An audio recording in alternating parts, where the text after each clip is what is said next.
അസ്സലാമു അലൈക്കും വറഹ്മത്തുള്ളാഹി വബറകാതുഹു. എല്ലാവർക്കും ബ്രൈറ്റ് അക്കാദമിയുടെ ഇന്നത്തെ ക്ലാസ്സിലേക്ക് ഹൃദ്യമായ സ്വാഗതം.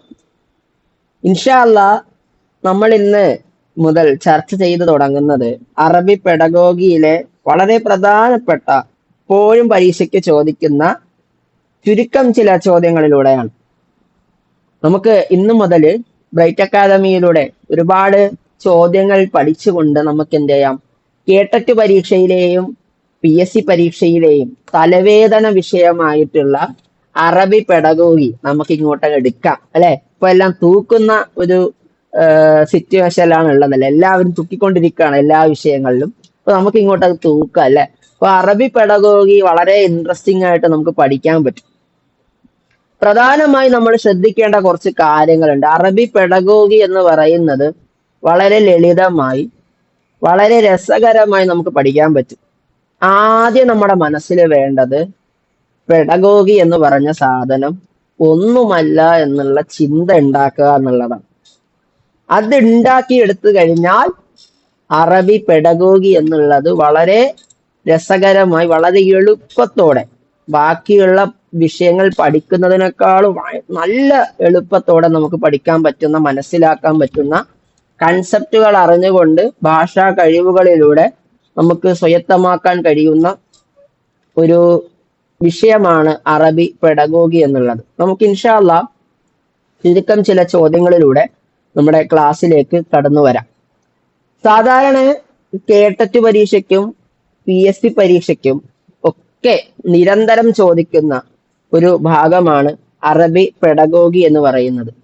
അപ്പോ PSC പരീക്ഷ എഴുതുന്ന, കേട്ടറ്റ് പരീക്ഷ എഴുതുന്ന എല്ലാ വിദ്യാർത്ഥികളും തന്നെ ഈ വീഡിയോ കണ്ടിരിക്കണമെന്ന്, പൂർണ്ണമായും കാണണമെന്ന് ആദ്യമേ ഒന്ന് സൂചിപ്പിക്കാണ്. ഇൻഷാ അല്ലാ നമുക്ക് വളരെ വൈകാതെ തന്നെ ക്ലാസ്സിലേക്ക് കടക്കാം. നമുക്ക് ഞാൻ പറഞ്ഞു, ചില ചോദ്യങ്ങളിലൂടെയാണ് നമ്മളെ വിഷയങ്ങളിലേക്ക് നമ്മൾ ആധികാരികമായി ഇറങ്ങി ചെല്ലുന്നത്. നമുക്കൊരു ചോദ്യത്തിൽ നിന്ന് തുടങ്ങാം.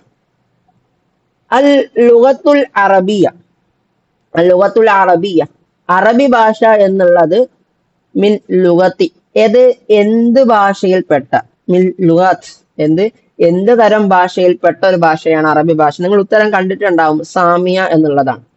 അപ്പൊ ഈ ഒരു ചോദ്യം നിങ്ങൾ നോക്കുക. നമ്മളൊക്കെ അറബി ഭാഷ അധ്യാപകരാണ്. നമ്മൾ അറബി ഭാഷ അധ്യാപകരാണ് എന്ന് പറഞ്ഞത് കൊണ്ട് തന്നെ അറബി ഭാഷയുടെ ചരിത്രം നമ്മൾ പഠിക്കേണ്ടതുണ്ട്. അത് നമ്മൾ താരിഖുൽ അദബിൽ പറയും. ഇനി അറബി ഭാഷയുമായി ബന്ധപ്പെട്ട മറ്റു പല കാര്യങ്ങളും നമ്മൾ ചർച്ച ചെയ്യപ്പെടുന്നുണ്ട്. അതേപോലെ തന്നെ അറബ് ഭാഷയുടെ കുടുംബങ്ങളെ പറ്റിയൊക്കെ നമ്മൾ പറയാറുണ്ട്. അസ്ലുൽ ലുഗത്തുൽ അറബി, അറബി ഭാഷയുടെ ബേസിക് കൺസെപ്റ്റ്സ് എന്നൊരു ടോപ്പിക് തന്നെ നമ്മൾ ഓൾറെഡി സാഹിത്യത്തിൽ ചർച്ച ചെയ്ത് കഴിഞ്ഞതാണ്. അതുമായി ബന്ധപ്പെടുത്തിക്കൊണ്ട് അറബി പെഡഗോഗിയിലും ചോദിക്കാം, കാരണം നമ്മൾ അറബി അധ്യാപകരാണ്, അതുകൊണ്ടാണ്. അപ്പൊ ഇവിടുത്തെ ചോദ്യം എന്താണ്? അറബി ഭാഷ എന്ന് പറയുന്നത് ഏത് ഭാഷാ കുടുംബത്തിൽപ്പെട്ടതാണ് എന്നുള്ളതാണ്. സാമിയ അഥവാ സെമറ്റിക് ഭാഷ കുടുംബത്തിൽ പെട്ടതാണോ അറബി ഭാഷ എന്നുള്ളത്? അതല്ല ആര്യൻ ഭാഷ കുടുംബത്തിൽ പെട്ടതാണോ? ആര്യൻ ഭാഷാ കുടുംബം എന്ന് പറയുന്നത് ഇന്ത്യൻ ഇറാനിയൻ ലാംഗ്വേജ് ആണ് ആക്ച്വലി ആര്യൻ ഭാഷ എന്ന് പറയാം. ഏകദേശം 900 മില്യൺ ആൾക്കാർ സംസാരിക്കുന്ന പാകിസ്ഥാൻ, ബംഗ്ലാദേശ്, നേപ്പാൾ, ശ്രീലങ്ക തുടങ്ങിയിട്ടുള്ള രാജ്യങ്ങളിലൊക്കെ വളരെ വിശാലമായി ഉള്ള ഒരു സമൂഹമാണ് ആര്യൻ സമൂഹം എന്ന് പറയുന്നത്. മറ്റൊന്നാണ് ദ്രാവിഡിയൻസ് എന്ന് പറയുന്നത് നമ്മുടെ ഈ തെക്കേ ഇന്ത്യയിലുള്ള ഒരു കൂട്ടം ആൾക്കാരാണ്. കന്നഡ, മലയാളം, തമിഴൊക്കെ ദ്രാവിഡിയൻ ലാംഗ്വേജിൽ വരുന്നതാണ്. സിന്ധിയ എന്ന് പറയുന്നത് സിന്ധ് ലാംഗ്വേജ് എന്നുള്ളതാണ്. പാകിസ്ഥാനും നേപ്പാളൊക്കെ ഉൾപ്പെടുന്ന സിന്ധ് പ്രദേശം ഇന്ത്യക്ക് ഉൾപ്പെടുന്ന. അപ്പം അറബി ഭാഷ എന്ന് പറയുന്നത് സെമറ്റിക് ഭാഷാ കുടുംബത്തിൽപ്പെട്ട സാമു ബിൻ നൂഹ് അലിഹിസ്സലാമിലേക്ക് ചേർക്കപ്പെടുന്ന സെമറ്റിക് ഭാഷാ കുടുംബത്തിൽപ്പെട്ട ഭാഷയാണ് അറബി ഭാഷ എന്ന് പറയുന്നത്. അറബി ഭാഷയുടെ പിതാവിന്റെ പേരാണ് യഅ്റബ് ബിൻ ഖഹ്താൻ എന്നുള്ളത്. അതൊക്കെ നമ്മൾ പഠിച്ചിട്ടുള്ള കാര്യങ്ങളാണ്. ഇനി അടുത്തൊരു ചോദ്യമാണ് അൽ ലുഗത്തുൽ അറബിയ, അറബി ഭാഷ എന്ന് പറയുന്നത് ഹിയ ലുഗത്തു ലോദ്, അത് ലോദ് എന്ന് പറയുന്ന ഭാഷയാണ്, അല്ലെങ്കിൽ ലോദിന്റെ ഭാഷ എന്നാണ് നമ്മൾ വിളിക്കാറുള്ളത്. കാരണം ലിഅന്നൽ അറബിയ, കാരണം അറബി ഭാഷ എന്താണ്? ലുഗത്തുൽ ഖുർആൻ, അത് ഖുർആനിന്റെ ഭാഷയാണ്. ലുഗത്തുൻ അജ്നബിയ, എന്താണ്? അതൊരു വിദേശ ഭാഷയാണ്. ഇനി മറ്റൊരു കാര്യം പറയാണ്, അല്ലാഹു ഹർഫുൻ യഖ്തസ്സു ബിഹൽ അറബിയ, അറബി ഭാഷയ്ക്ക് മാത്രം പ്രത്യേകമായ അക്ഷരമാണ് ലോദ് എന്ന അക്ഷരം. അല്ലാഹു കബീലത്തു മിൻ കബാഇൽ അറബ്, എന്താണ് ലോദ് എന്ന് പറയുന്നത് അറബികളുടെ ഒരു ഗോത്രമാണ് എന്നുള്ളതാണ്. അപ്പൊ ഇവിടെ എന്താണ് ലുഗത്തുൽ ലോദ് എന്ന് വിളിക്കാൻ അറബി ഭാഷയെ കാരണം, അറബി ഭാഷയെ ലോദിന്റെ ഭാഷ എന്ന് വിളിക്കാൻ കാരണം, ലോദ് എന്ന അക്ഷരം എന്താണ്, ഹർഫുൻ യഖ്തസ്സു ബിഹൽ അറബിയ, അറബി ഭാഷയിൽ മാത്രമുള്ള ഒരു ലാംഗ്വേജ് ആണ്, അല്ലെങ്കിൽ ഒരു ലെറ്റർ ആണ് എന്ത്, ലോദ് എന്ന് പറയുന്ന ലെറ്റർ. ഇവിടെ മനസ്സിലാക്കേണ്ടത് സെമറ്റിക് ഭാഷയിലുള്ള ലെറ്റേഴ്സുകളൊക്കെ പരസ്പരം യോജിച്ച് നിൽക്കുന്ന, കണ്ടാൽ ഒരുപോലെ നിൽക്കുന്ന ലെറ്ററുകളാണ്. ഇപ്പോ മറ്റ് സെമറ്റിക് ഭാഷ കുടുംബത്തിൽപ്പെട്ട അക്കാദിയ ഭാഷ, ബാബിലോണിയൻ ഭാഷ, ആശൂരിയ ഭാഷ, ഇതൊക്കെ നമ്മൾ പറയാറുണ്ട്. ഈ ഭാഷകളുടെയൊക്കെ സിറിക് ഭാഷയൊക്കെ നമ്മൾ എടുത്തു കഴിഞ്ഞു കഴിഞ്ഞാൽ ഓൾമോസ്റ്റ് സിമിലർ ആണ്. എന്നാൽ ലോദ് എന്ന അക്ഷരം മറ്റുള്ള സൗണ്ട് സിസ്റ്റത്തിലൊന്നും ഇല്ല, അത് അറബിയിൽ മാത്രമേ ഉള്ളൂ എന്നുള്ളതാണ്. ഇനി മറ്റൊരു ചോദ്യം ഇങ്ങനെയാണ്, ആലിമുൻ ഒരു പണ്ഡിതൻ, അറഫൽ ലുഗ ഭാഷയെ നിർവചിച്ചു, ലിഅന്നഹ തീർച്ചയായും അത്, മജ്മുഅത്തുൽ അസ്വാത്ത് ഒരു കൂട്ടം എന്താണ്, ശബ്ദങ്ങളുടെ ഒരു കൂട്ടമാണ്, അല്ലദി യുഅബ്ബിറു ബിഹ അതിലൂടെ പ്രകടിപ്പിക്കുന്നു, കുല്ല ഖൗമിൻ എല്ലാ സമൂഹവും, അൻ അറാദിഹിം വഇഹ്തിയാജാതിഹിം ഓരോ സമൂഹം തങ്ങളുടെ ആശയങ്ങളെയും ശബ്ദങ്ങളെയും പ്രകടിപ്പിക്കുന്നുണ്ടെന്നുള്ളതാണ്.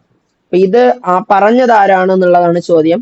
ഇബ്നു ജന്നിയാണോ, അതല്ല ഇബ്നു ഖൽദൂൻ ആണോ, അതല്ല ഇബ്നു റഷ്ദ് ആണോ, അതല്ല ഇബ്നു ഫാരിസ് ആണോ എന്നുള്ളതാണ് ചോദ്യം. അപ്പം ഇതൊരു സ്റ്റേറ്റ്മെന്റ് ആണ്. ഈ അബ്ബാസിയ കാലഘട്ടത്തിൽ ജീവിച്ചിരുന്ന ഇബ്നു ജന്നിക്ക് ഒരു പുസ്തകമുണ്ട്, അൽ ഖസായിസ് എന്ന് പറയുന്ന വളരെ പ്രഗത്ഭമായ ഒരു പുസ്തകമാണ്. നമ്മുടെ ഈ സാഹിത്യത്തിലൊക്കെ നമ്മുടെ നമ്മുടെ പ്രധാനപ്പെട്ട സാഹിത്യ അല്ലെങ്കിൽ അറബി ഭാഷയുടെ ഭാഷാ ഗ്രന്ഥങ്ങളിൽപ്പെട്ട ഭാഷയെക്കുറിച്ച് ചർച്ച ചെയ്യപ്പെടുന്ന വളരെ പ്രധാനപ്പെട്ട ഒരു ഗ്രന്ഥമാണ് ഇബ്നു ജന്നിയുടെ അൽ ഖസായിസ് എന്ന ഗ്രന്ഥം. അതില് അദ്ദേഹം പറയുന്ന ഭാഷ എന്താണെന്നുള്ള ചോദ്യത്തിന് അദ്ദേഹം ഉത്തരം നൽകിയതാണ് എന്താണ്, അന്നഹ മജ്മുഅത്തുൽ അസ്വാത്തുൽ ലദി യുഅബ്ബിറു ബിഹാ കുല്ല ഖൗമിൻ അൻ അറാദിഹിം വഇഹ്തിയാജാതിഹിം എന്നുള്ളത്. ഇനി മറ്റൊരു ചോദ്യം നോക്കിക്കേ, ഇഖ്തറൽ അസിഹു മിനത് തസ്രീഹ് തന്നിരിക്കുന്ന സ്റ്റേറ്റ്മെന്റുകളിൽ ഏറ്റവും ശരിയായവ എന്ത് ചെയ്യുക, തെരഞ്ഞെടുക്കുക എന്നുള്ളതാണ്. മജ്മുഅത്ത് മേൽ ഇർഷാദത്തുൻ സ്വാലിഹ എന്താണ്, ഈ താഴെ പറയുന്ന സാധനം എന്താണ്, മജ്മുഅത്തുൽ ഇർഷാദത്തു സ്വാലിഹ ഒരു കൂട്ടമാർഗങ്ങളുടെ ശരിയായ ഒരു രൂപമാണ്. ലിത്തഅബീരി പ്രകടിപ്പിക്കാൻ വേണ്ടി, ഹാലാത്തുൽ ഇൻസാൻ മനുഷ്യന്റെ അവസ്ഥകളെ, അൽ ഫിക്രിയ എന്താണ് അവന്റെ ചിന്തകൾ, വൽ ഇദാരിയ അവന്റെ തോന്നലുകൾ, വൽ ആതിഫിയ അവന്റെ വൈകാരികതകൾ ഉൾപ്പെടെയുള്ള മനുഷ്യന്റെ അവസ്ഥകളെ എന്ത് ചെയ്യാൻ, പ്രകടിപ്പിക്കാൻ വേണ്ടി ഉപയോഗിക്കുന്ന ഒരു കൂട്ടം സൂചകങ്ങളാണ് എന്ത് സൊർഫ് അഥവാ മോർഫോളജി, അസ്വാത്ത് ശബ്ദങ്ങൾ, അല്ലുവ ഭാഷ, അൽ മന്തിക് തർക്കശാസ്ത്രം. ഇതിൽ ഏതാണെന്നുള്ളതാണ്. ഏതാണ്? യെസ്, അവിടെയും ഭാഷ തന്നെയാണ് ഉത്തരമായി വരുന്നത്. ഇഖ്തറൽ അസിഹു മിനത് തസ്രീഹാത്ത് അൽ ആത്തിയ താഴെ തന്നിരിക്കുന്നവയിൽ ഏറ്റവും ശരിയായ സ്റ്റേറ്റ്മെന്റ് തിരഞ്ഞെടുക്കുക എന്നുള്ളതാണ്. ലികുല്ലി ലുഗത്തിൻ അസ്വാത്തിൻ തുഅബ്ബിറു ബിഹ ഓരോ ഭാഷയ്ക്കും ആശയവിനിമയത്തിനുള്ള ശബ്ദങ്ങളുണ്ട്. ലികുല്ലി ലുഗത്തിൻ ഹുറൂഫുൻ തഖസ്സു ബിഹ ഓരോ ഭാഷയ്ക്കും പ്രത്യേക അക്ഷരങ്ങളുണ്ട്, അതിൻ്റെതായിട്ടുള്ള ഓരോ ഭാഷയ്ക്കും അതിൻ്റെതായിട്ടുള്ള അക്ഷരങ്ങളുണ്ട്.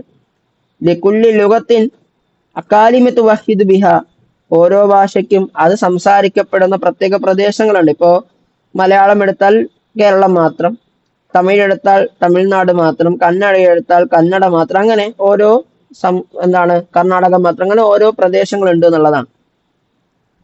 ലിക്കുല്ലി ലുഗത്തിന് ഖത്തുൻ യഹസ്സു ബിഹ ഓരോ ഭാഷയ്ക്കും അതിൻ്റെതായ പ്രത്യേക ലിപികൾ ഉണ്ട് എന്നുള്ളതാണ്. ഇതിന്റെ അകത്ത് ഏറ്റവും ശരിയായ സ്റ്റേറ്റ്മെന്റ് നമുക്ക് നോക്കുമ്പോൾ എല്ലാം ശരിയാണ് എന്നുണ്ടെങ്കിലും ഇബ്നു ജന്നി പറഞ്ഞതുപോലെ ഓരോ ഭാഷയുടെയും ബേസിക് കൺസെപ്റ്റ്സ് ആണ് സൗണ്ട് എന്ന് പറയുന്നത്. അപ്പം അത് ശബ്ദങ്ങളെയാണ് നമ്മൾ ബേസിക് കൺസെപ്റ്റ്സ് ആയിട്ട് പരിഗണിക്കാറുള്ളത്.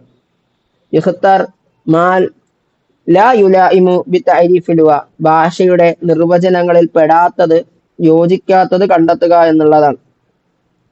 എന്താണ്? അസ്വാത്തുൻ തഅബീരിയ, ആശയ പ്രകടനത്തിനുള്ള ശബ്ദങ്ങളാണ്. നിലാമും മിനർ റുമൂസി സൗത്തിയ, ശബ്ദചിഹ്നങ്ങളുടെ ഒരു സംവിധാനമാണ്.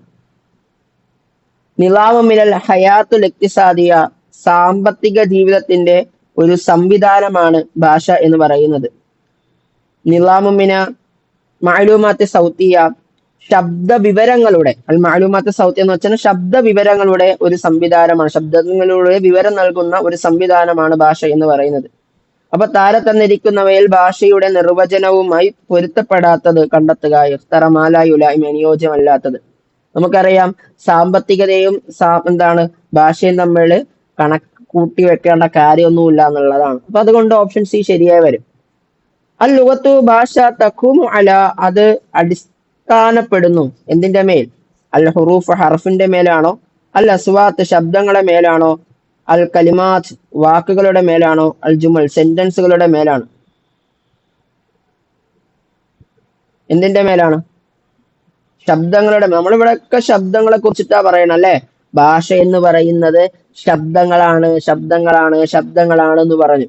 ഇത് തന്നെയാണ് നമ്മൾ ഒരു കൺസെപ്റ്റ് പഠിച്ചു കഴിഞ്ഞാൽ, അതിൽ ഒരു കൺസെപ്റ്റ് മനസ്സിലാക്കി കഴിഞ്ഞാൽ എന്താണ്, അതിങ്ങനെ ചോദിച്ചുകൊണ്ട് വരും എന്നുള്ളതാണ്. ഇനി ഭാഷയെ പരിഗണിക്കപ്പെടുന്ന വസീലത്തു മിൻ വസായിലി കസ്ബി റിസ്ക്, എന്താണ്? പൈസ സമ്പാദിക്കാനുള്ള, ഉപജീവനത്തിന് വേണ്ടിയുള്ള ഒരു മാർഗമായിട്ട്. ആലത്തു ഇക്തശഫൽ ഇൻസാൻ മിനൽ മഅമൽ, മനുഷ്യൻ ഒരു ലാബിൽ നിന്നും കണ്ടെത്തിയ എന്താണ് ഉപകരണമായിട്ട്. മീറാസമി മവാരിസിൽ ആബാ വൽ അജ്ദാദ്, എന്താണ് പൂർവികർ ഒരു പാരമ്പര്യ സ്വത്തമായി നൽകിയിട്ടുള്ളത്. അൽ ആബാ വൽ അജ്ദാദ്, പൂർവികർ ഒരു പാരമ്പര്യ സ്വത്തായി നൽകിയിട്ടുള്ള അനന്തര സ്വത്താണ്. ലാഹിറത്തം മിനൽ ലവാഹിൽ ഇജ്തിമാഇയ്യ, സാമൂഹിക പ്രതിഭാസങ്ങളുടെ ഒരു പ്രതിഭാസമാണ് ഭാഷ എന്ന് പറയുന്നത്. അപ്പൊ എന്താണ് ഭാഷയെ നമ്മൾ പരിഗണിക്കുന്നത്?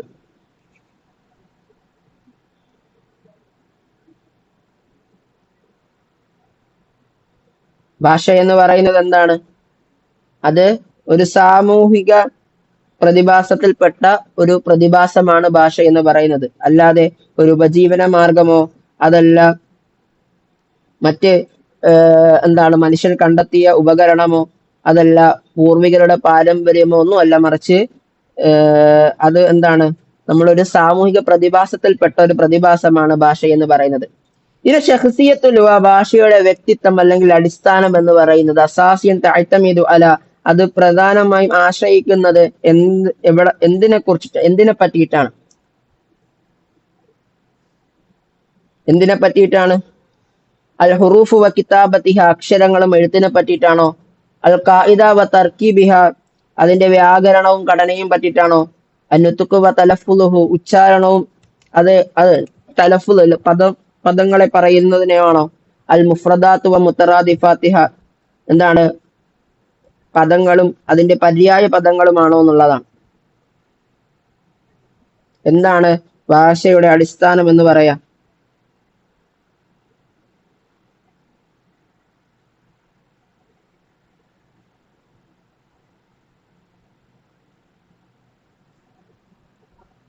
അതിന്റെ നുത്ക് വ തലഫുൽഹ്, ഉച്ചാരണം എന്നുള്ളതിനുമായി ബന്ധപ്പെട്ടിട്ടാണ് അല്ലെ. ഉച്ചാരണവുമായി ബന്ധപ്പെട്ടാണ് നമുക്ക് ഭാഷയെ പരിഗണിക്കപ്പെടുന്നത്. ഇനി തുഹാഫിളുൽ ലുഗാത്തി അലാ ഹയവതിഹ, ഭാഷ അത് എപ്പോഴാണ് അതിന്റെ സജീവത നിലനിർത്തുന്നത്? മഹ്ഫൂളത്തൻ ഫിൽ കുത്തുബി വൽ ആദാബ്, സാഹിത്യ ഗ്രന്ഥങ്ങളിൽ രചിക്കപ്പെടുന്ന സമയത്താണോ? അല്ലെങ്കിൽ സാഹിത്യത്തിലും മറ്റുമൊക്കെ പുസ്തകങ്ങൾ സൂക്ഷിക്കപ്പെടുമ്പോഴാണോ? മദ്റൂസത്തൻ ഫിൽ മദാരിസി വൽ മാഹിദി, എന്താണ് സ്ഥാപനങ്ങളിൽ, സ്കൂളുകളിൽ അത് പഠിപ്പിക്കപ്പെടുമ്പോഴാണോ? മുസ്തഖിദമത്തൻ ഫിൽ ജറാഇദി വൽ മജല്ലാത്ത്, അറബിക് പത്രങ്ങളിലും മാഗസീനുകളിലും അത് ഉപയോഗിക്കുമ്പോഴാണോ? മുതദാവലത്തു അല അൽസിൻ, എന്താണ് ജനങ്ങൾ സംസാരിക്കുമ്പോഴാണ്. എപ്പോഴാണ് ഭാഷയുടെ ഒരു ജീവോത്സുകത നിലനിൽക്കുന്നത്? അതെപ്പോഴും എന്താണ്, അതെപ്പോഴും ജനങ്ങൾ ഇങ്ങനെ സംസാരിച്ചു കൊണ്ടിരിക്കുമ്പോഴാണ് അതിന്റെ ജീവോത്സുകത നിലനിൽക്കുന്നത് എന്ന് നമുക്ക് അറിയാവുന്ന കാര്യമാണ്. അപ്പോൾ ഇത്രയുമാണ് നമ്മൾ ഇന്ന് പ്രാഥമികമായി കുറച്ച് ചോദ്യങ്ങൾ ചോദിക്കുന്നത്. നമ്മുടെ ബ്രൈറ്റ് അക്കാദമിയിൽ കേട്ടറ്റിന്റെയും നെറ്റിന്റെയും സെറ്റിന്റെയും PSC ഒക്കെ കോച്ചിങ് നടക്കുകയാണ്.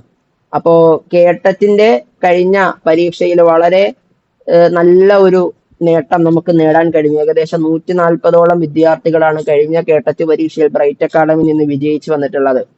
മാത്രമല്ല കഴിഞ്ഞ PSC പരീക്ഷ എടുത്ത് നോക്കിക്കഴിഞ്ഞാൽ ഒരുപാട് വിദ്യാർത്ഥികൾ ലിസ്റ്റിൽ ഉണ്ട്. മാത്രമല്ല പല വിദ്യാർത്ഥികളും ഇതിനോടകം തന്നെ ഇന്നലെ ഉൾപ്പെടെ ജോലിയിൽ പ്രവേശിച്ചിട്ടുമുണ്ട്. അപ്പോൾ നമ്മുടെ ബാച്ചുകൾ ഇപ്പോ ഇന്നലെ മുതലാണ്, ജൂൺ 1 മുതലാണ് കഴിഞ്ഞ കേട്ടത്തിന്റെ ബാച്ച് ജോയിൻ ചെയ്തത്. ഈ മാസം അവസാനത്തോടു കൂടി PSC ബാച്ച് ജോയിൻ ചെയ്യാനിരിക്കുന്നുണ്ട്, തുടങ്ങാനിരിക്കുന്നുണ്ട്. അപ്പോൾ ആരെങ്കിലും കേട്ടറ്റിന്റെയും PSC ഒക്കെ ബാച്ചിലേക്ക് ജോയിൻ ചെയ്യുന്നുണ്ടെങ്കിൽ താഴെ കാണുന്ന നമ്പറിൽ നിങ്ങൾ കോൺടാക്ട് ചെയ്യുക. ഇന്ന് തന്നെ നിങ്ങൾ അഡ്മിഷൻ ഉറപ്പുവരുത്തുക. അപ്പോൾ മറ്റൊരു സെഷനുമായിട്ട് മറ്റൊരു ചില ചോദ്യങ്ങളുമായിട്ട് നമുക്ക് വീണ്ടും കാണാം. ശുക്രൻ ജസീൽ അലി ഹുസ്നി ഇസ്തിമാഇക്കും വബാറകല്ലാഹു ഫീക്കും. അസ്സലാമു അലൈക്കും വറഹ്മത്തുള്ളാഹി.